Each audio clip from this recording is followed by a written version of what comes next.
Bismillahirrahmanirrahim. Tadi kan Kang Faris sharing tentang materi ya, tentang ilmu pengetahuannya buat kita.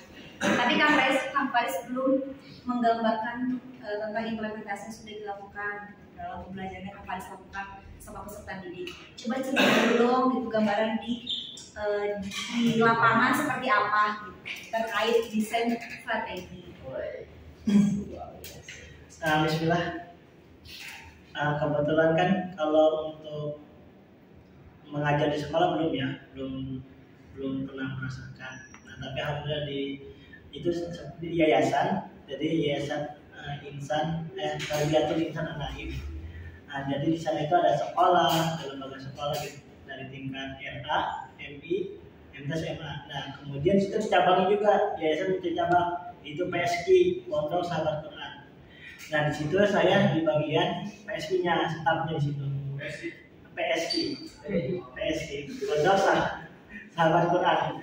Nah, yang saya udah implementasikan di situ yaitu sebuah hafalan. Jadi menghafal santri itu. Jadi ya itu perencanaannya itu dari awal akad orang tuanya terus santrinya. Jadi harus disepakati pertama itu.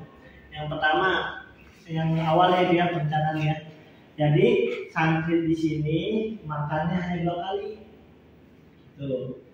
Setuju nggak? Pagi, siang, malam. Sarapannya sendiri gitu. Kalau terus kemudian santri ini wajib untuk sholat berjamaah ketika di PSQ. Jadi misalnya kan di situ masuk maghrib, isya dan subuh. Sisanya kan di sekolah. Setuju nggak? Setuju. Nah, terus dan santri wajib sebulan pertama itu menghafal 5 ayat, kemudian bulan kedua ditambah setengah halaman, bulan ketiga itu wajib 1 halaman. Setuju nggak? Nah, misalnya udah setuju semuanya, pas di lapangannya pasti kalian udah tahu ya. Gimana tuh? Kalau target 1 halaman itu terkadang terpenuhi, kadang tekan. Nah, gimana? Itu kan sepertinya evaluasi nanti katanya. Bulan. Nah, jadi yang saya implementasikan jadi perencanaan penghafalan, hafalan Quran di situ. Itu deh mungkin.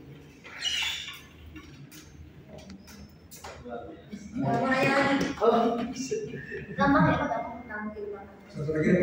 Kan ini ya, tadi ada target mengenai hafalannya.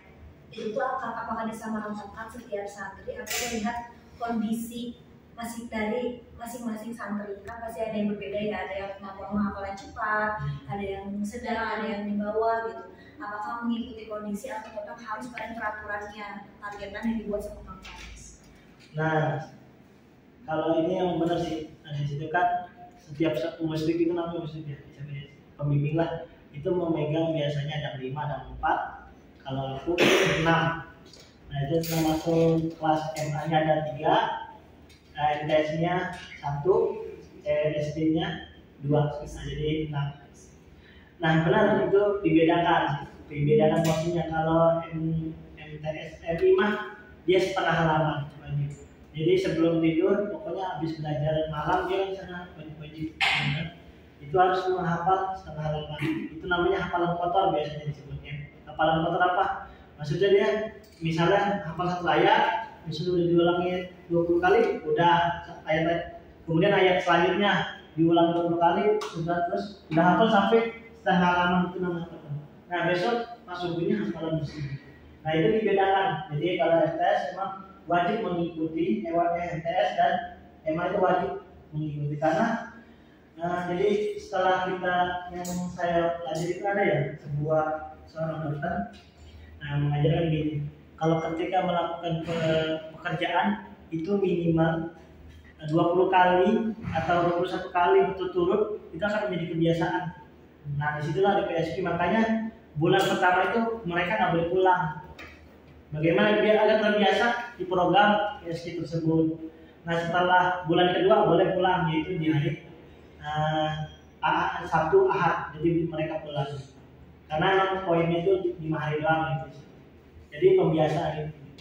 Awalnya emang bulan pertama agak susah gitu, tapi karena terbiasa benar yang disampaikan dokter itu kalau udah melewati 20 kali atau 21 itu akan terbiasa gitu. Hal yang dilakukan itu menghafal gitu sih. Tapi ada aja santri yang misalnya satu halaman kurang berapa baris, nah itu nanti digantinya di malam hari pas hafalan kotak, tapi dia sudah terhafal yang tadi subuh gitu. Jadi pada intinya harus sesuai target. Itu kurang lebih. Kalau baik, masih ada perencanaan untuk menuju kerja. Tapi kalau yang tanya ke target ada tryoff-nya. Tryoff-nya itu ya membersihkan WC sekolah. Jadi kita tidak pernah mukul dan itu udah sepakatan sama orang tuanya.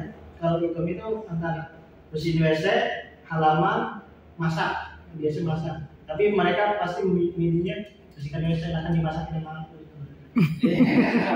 Jadi ada wasit juga. iya. Tahu Goreng diuting makan.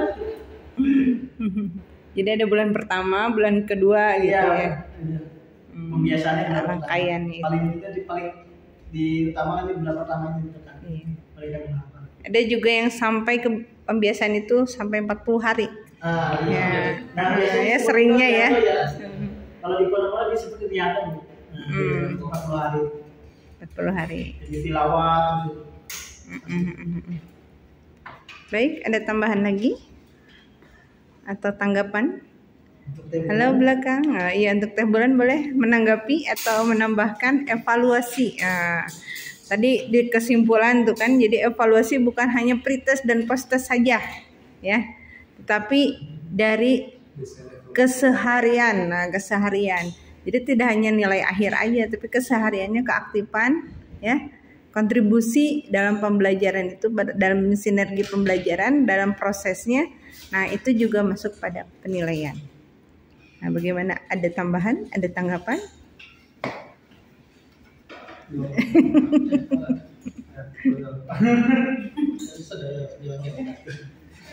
Kalau strategi barusan sudah ada pencerahan nih, gitu ya. Nah, tinggal evaluasi.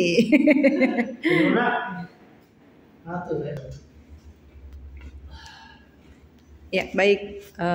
Kalau tidak ada, ya, dalam sebuah perjalanan, sebuah proses nih pembelajaran, penilaian kita terhadap siswa atau misalnya murid lah ya, murid, santri, tidak melihat satu kelebihan dari akademiknya saja, ya.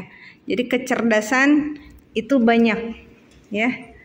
Kita bisa melihat kecerdasan emosionalnya, ya. Mungkin nilainya saat ujian, ya, saat post test atau saat UTS, saat UAS kecil. Tapi dari kecerdasan sosialnya dia lebih unggul. Nah, itu yang kita angkat. Jadi kita sebagai guru punya banyak catatan. Si A ini gitu ya. Nah, Ibu nih punya catatan buat kelas C ini. Nih keunggulannya di mana. Jadi ada banyak gitu ya. Tidak selalu dinilai UTS dan UAS saja. Juga tugas ya yang kemudian presentasi. Tidak hanya itu, tapi dari keseharian, dari kita bersosialisasi, kita berkomunikasi, itu ada penilaiannya, ya. Bisa dengan angka, bisa dengan huruf, ya, nilai itu. Nah, Akang dan Teteh yang mungkin Ibu juga di sini punya catatan untuk keseharian dari santri, siswa ataupun murid di sekolah begitu. Ya. Baik, terima kasih Kang Faris sama Teh Bulan yang sudah menyampaikan presentasinya. Luar biasa, tepuk tangan untuk dua kelompok ini. Bulan dan Bintang.